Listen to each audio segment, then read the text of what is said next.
அனைவருக்கும் வணக்கம். நான் உங்கள் 5ஆம் தலைமுறை ஜோதிடர் ராம்குமார் ராஜேந்திரன். நாம் இன்னைக்கு பார்க்க போகிற தலைப்பு, சிம்ம ராசி அன்பர்களுக்கு உங்களுடைய ராசிக்கு 11ஆம் இடத்தில் நடைபெறவிருக்கும் குரு பகவானுடைய பயிற்சி. இந்த நிகழ்வு மே மாதம் 14ஆம் தேதி நடைபெறவிருக்குங்க. ஸோ இந்த நிகழ்வு காலகட்டங்களில் சிம்ம ராசி அன்பர்களுக்கு எந்த விதமான அற்புதங்கள் மற்றும் சிறப்புகள் கொடுக்க போகுது அப்படிங்கிறத தெளிவாகவும் துல்லியமாகவும் இந்த காணொலியில் பார்க்கலாங்க. நம்ம சேனலை ஃபஸ்ட் டைம் பார்க்கலாம், அதை சப்ஸ்கிரைப் பண்ணிக்கோங்க. பெல் பட்டனை கிளிக் பண்ணி ஆல் ஆப்ஷன் கொடுத்துக்கோங்க. சிம்ம ராசி அன்பர்கள் சூரிய பகவானை அதிபதியாக கொண்டவர்கள், நிர்வாகத்திறமை படைத்தவர்கள், எல்லா விஷயத்திலையும் சுறுசுறுப்பாக செயல்படக்கூடியவர்கள். தனக்கு ஒரு விஷயம் சரின்னு பட்டுதுன்னா அந்த விஷயத்தை யார் தடுத்தாலும் கண்டிப்பாக அதை செய்து முடிக்கக்கூடிய நபர்கள். வைராக்கியத்திற்கு கட்டுப்பட்டவர்கள். அதே போல் தைரியமும் துணிச்சலும் ரொம்ப ஜாஸ்திங்க. யாருடைய விஷயத்துக்கும் கட்டுப்பட மாட்டாங்க. தனக்குன்னு ஒரு தனி கொள்கையோடு வாழக்கூடியவர்கள் இந்த சிம்மராசி அன்பர்கள். மற்றவங்களோட விஷயம் எதுவாக இருந்தாலும் மற்றவங்களுக்கு புத்திமதி சொல்லி அந்த விஷயத்தில் அவங்கள ஏதாவது ஒரு விதத்தில் நல்ல அவங்களுடைய முன்னேற்றத்திற்கு நம்மளுடைய வார்த்தைகள் வழிகாட்டியாக இருக்குன்னு நினைக்கக்கூடிய நபர்கள். யாருடைய பேச்சையுமே அவ்வளோ சீக்கிரம் கேட்க மாட்டாங்க. ஆனால் இவங்களுடைய பேச்சு மற்றவங்க எல்லாருமே கேட்பாங்க. ஏன்னா அவங்களுக்கு அவ்வளோ ஒரு தன்மை அப்படிங்கிறது. எனக்கு சிம்ம ராசி சூரிய பகவானை அதிபதியாக கொண்டவர்கள் அப்படின்னாவே எல்லா விஷயத்துமே, அதாவது இளம் வயதிலிருந்தும் சரிங்க, தன்னுடைய வாழ்க்கையில் எல்லா கஷ்ட நஷ்டங்களையும் அனுபவித்து வாழக்கூடிய நபர்கள் அப்படிங்கிறதான். இவங்களுடைய வாழ்க்கை எப்படி இருக்கும் அப்படின்னா, அதாவது இளம் வயது காலகட்டங்களில் பெற்றவங்களுக்காக வாழ்கிறதுங்க. ஒரு குறிப்பிட்ட ஸ்டேஜுக்கு அப்புறமா கூட பிறந்த சகோதரன் சகோதரிகளுக்காக வாழ்கிறது. அதுக்கப்புறம் திருமணம் பண்ணிவிட்டு மனைவிக்காக வாழ்கிறதுங்க.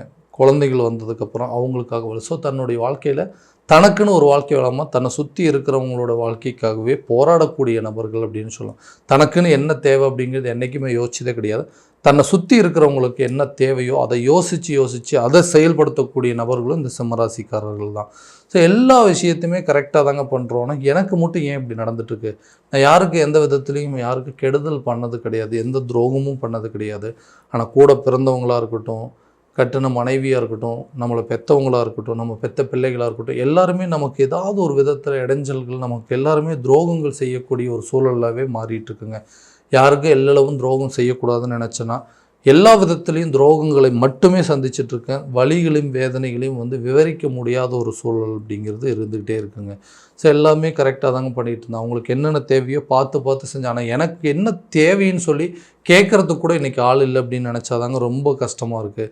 ஸோ இந்த சூழ்நிலையில் நிறைய மாற்றங்களை செய்யணும், நிறைய விஷயத்தை நான் அதை யாருடைய தயவும் இல்லாமல் என்னோடய வாழ்க்கையில் எல்லாத்தையுமே நான் சாதித்தேன். ஆனால் இன்றைக்கி யாரையாவது போய் ஒரு சில பேர்கிட்ட போய் உதவி கேட்டுருவோமோ அப்படிங்கிற ஒரு நிலையை நினச்சாவே என்னால் சரியாக தூங்கக்கூட முடியலைங்க. இன்றைக்கி வரைக்கும் மற்றவங்களுக்கு உதவி செஞ்சு தான் பழக்கமே தவிர யாருக்கிட்டையும் நான் உதவி கேட்டதில்லை. ஆனால் என்னுடைய வாழ்க்கையில் நான் எதிர்பார்த்ததை விட எல்லாமே எனக்கு ஆப்போசிட்டாக நடந்துகிட்ருக்கு. ஸோ இந்த நிலையெல்லாம் எப்போ தான் மாறும்? இந்த நிலை மாறுறதுக்கு வாய்ப்பு இருக்கான்னு கேட்டிங்கன்னா நிச்சயமாக இருக்குங்க.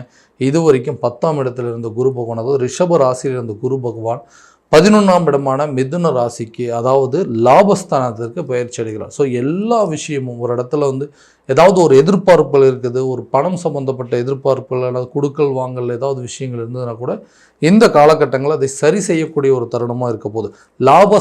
லாபஸ்தானத்தில் குரு பகவானுடைய பயிற்சிங்க.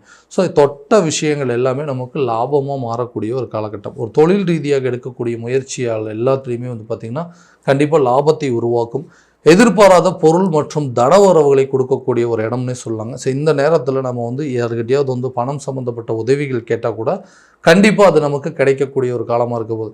ஒரு தொழிலை முன்னேற்றம் பண்ணணுங்க, ஒரு பிஸ்னஸில் அடிஷ்னலாக இன்வெஸ்ட்மெண்ட் பண்ணணும் அப்படின்னு கேட்டாங்க கூட எந்த நேரத்தில் உங்களோட பிஸ்னஸ் கண்டிப்பாக நல்ல சக்ஸஸான ரிஷ்யூவில் கொண்டு போகிறதுக்கான சூழல் அப்படிங்கிறது நிச்சயமாக இருக்கும். அடுத்தது அந்த வேலையில் இருக்கிறவங்களுக்கு அதே மாதிரி தான். ரொம்ப நாளாக ஒர்க் பண்ணிகிட்டே இருக்காங்க, எனக்கு ஒரு சம்பள உயர்வு அப்படிங்கிறது இல்லை, என்னுடைய நிதி தேவைகள் அப்படிங்கிறது ரொம்ப ஜாஸ்தியாகிடுச்சு, ஏன்னா என்னை சுற்றி நிறைய பேர் என்னை டிபெண்ட் பண்ணி இருக்காங்க, அதுக்காக நான் கஷ்டப்பட தயாராக இருக்கேன். ஆனால் அந்த கஷ்டப்படுறதுக்கு தகுந்த மாதிரி எனக்கு ஒரு சம்பளமோ அல்லது ஒரு ப்ரொமோஷனோ ஒரு இன்க்ரிமெண்ட் அப்படிங்கிறது கிடைக்கலன்னு யோசிச்சுட்டு இருந்தீங்கன்னா நிச்சயமாக இந்த வரக்கூடிய குரு பயிற்சி காலகட்டங்களில் உங்களுக்கு சம்பள உயர்வுடன் கூடிய பதவி உயர்வு அப்படிங்கிறது நிச்சயமாக இருக்கும். நிறைய மாற்றங்கள், வேலை ஒரு இடத்துலேருந்து இன்னொரு இடத்துக்கு மாற்றணும், இல்லை வேறு கம்பெனிக்கு மூவ் ஆன் பண்ணணும் அப்படின்னு நினச்சிங்கன்னா கூட இந்த காலகட்டங்களில் நீங்கள் கண்டிப்பாக பண்ணலாம்.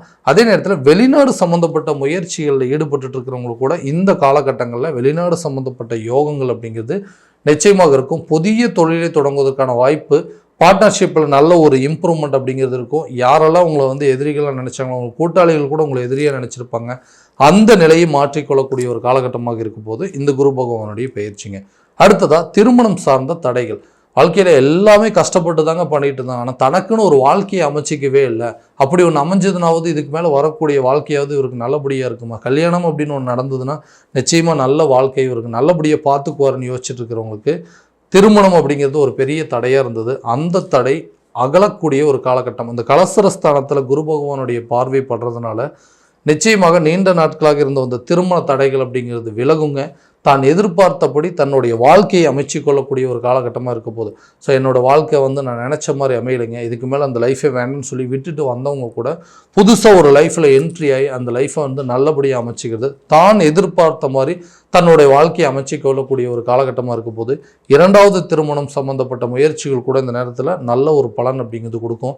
கணவன் மனைவிக்கிடையே இருக்கக்கூடிய கருத்து வேறுபாடுகள் ஏதாவது ஒரு விதத்தில் அதை பேசி தீர்த்து கொள்ளக்கூடிய ஒரு காலகட்டமாக இருக்க போது. எதுக்காக சண்டை போடுறோம்னே தெரியலைங்க, எதனால் இந்த பிரச்சனை?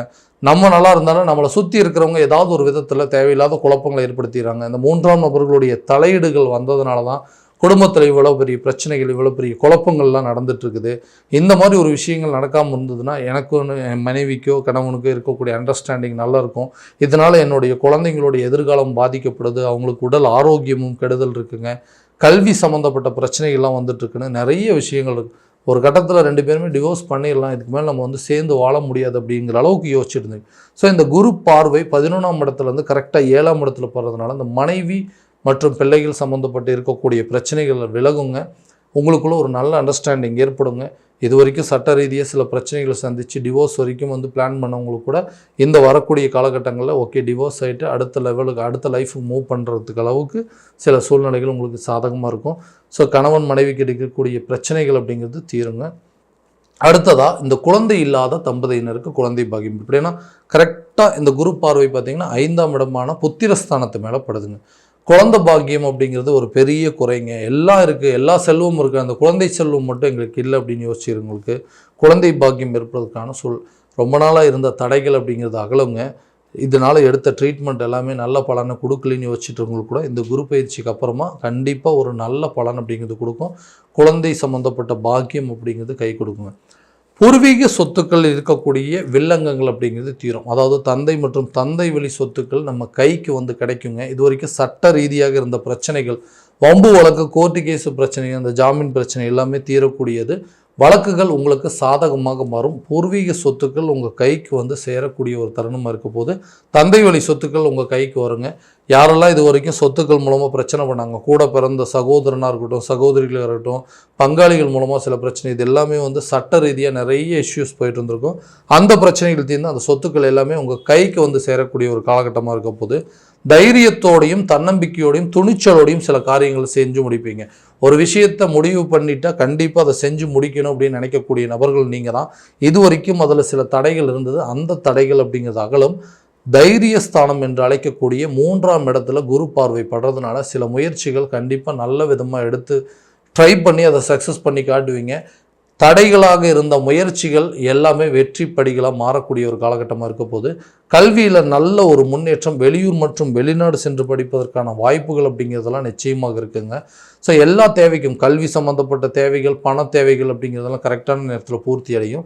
ஆரோக்கியத்தில் கொஞ்சம் கவனம் செலுத்துங்க. அறுவை சிகிச்சை செய்யக்கூடியது, ஆப்ரேஷன் பண்ணக்கூடிய அளவுக்கு சில சூழ்நிலைகள் அப்படிங்கிறது உருவாகும். ஆரோக்கியத்தில் கண்டிப்பாக நல்ல கவனம் செலுத்தணுங்க. தேவையில்லாத வெளி வகை உணவுகள் அப்படிங்கிறத எடுத்துக்காமல் இருந்தீங்கன்னாவே கண்டிப்பாக ஹெல்த்தில் நல்ல ஒரு இம்ப்ரூவ்மெண்ட் இருக்குங்க. எந்த பிரச்சனையாக இருந்தாலும் இம்மிடியட்டாக அதுக்கு போய் ட்ரீட்மெண்ட் எடுக்கிறது அப்படிங்கிறது தான் ரொம்ப இந்த நேரத்தில் செய்யக்கூடிய முக்கியமான வேலைகள் அப்படிங்கிறது இருக்கும். கடன் சம்மந்தப்பட்ட பிரச்சனைகள் படிப்படியாக குறையுங்க. அந்த கடன் அடைக்கிறதுக்கு எந்த இடத்துல உதவி கேட்டு இது வரைக்கும் நடக்காமல் இருந்ததோ அந்த உதவிகள் உங்களை தேடி வருங்க. கண்டிப்பாக அந்த உதவிகள் மூலமாக உங்களுடைய கடனை ஏதாவது ஒரு விதத்தில் அடைக்கக்கூடிய ஒரு காலகட்டமாக இருக்க போகுது. கடன் இது வரைக்கும் எதுக்காக வாங்கணும், அந்த கடனால் எதெல்லாம் இழந்திருக்கிறோமோ அப்படிங்கிறதெல்லாம் தெரிஞ்சு அந்த கடன் அடைச்சா நம்மளோட வாழ்க்கை நல்லா இருக்குங்கிற முயற்சிகளுக்காக இது வரைக்கும் நீங்கள் நிறைய ஸ்டெப் எடுத்திருப்பீங்க.